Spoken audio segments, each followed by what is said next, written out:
తెలంగాణలో షర్మిల చేస్తున్న వ్యాఖ్యలపై తెలంగాణ క్రైస్తవ సంఘం మొత్తం ఆవేదన వ్యక్తం చేస్తుందని క్రైస్తవ ధర్మ పరిరక్షణ సమితి అధ్యక్షుడు మత్తయ్య అన్నారు.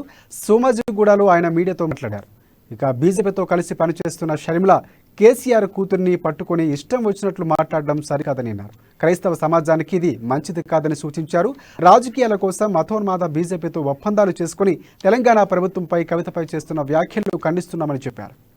క్రైస్తవ సమాజం తరఫున ధన్యవాదాలు తెలియజేస్తున్నాం. అదే షర్మిల గారు ఆమె పార్టీ గుర్తింపు రద్దయిన రెండవ రోజు ఆ పార్టీకి రిజిస్ట్రేషన్ చేసిన మా క్రైస్తవ అడ్వకేట్ని తీసుకొని వెళ్ళి కేంద్రంలో ఢిల్లీ పెద్దలను కలిసి తిరిగి ఆమె పార్టీని రెన్యువల్ చేసుకుని లైవ్లోకి తీసుకొచ్చింది. ఇది first evidence BJP Sharmila is colluded with BJP.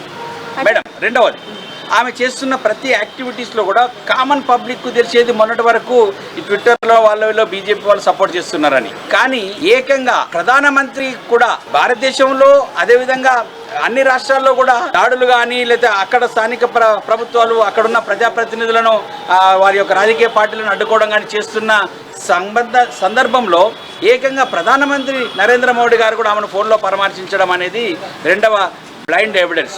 మూడవది ఏంటంటే మీకు మీడియా బీజేపీ పార్టీకి షర్మిల గారికి ఎటువంటి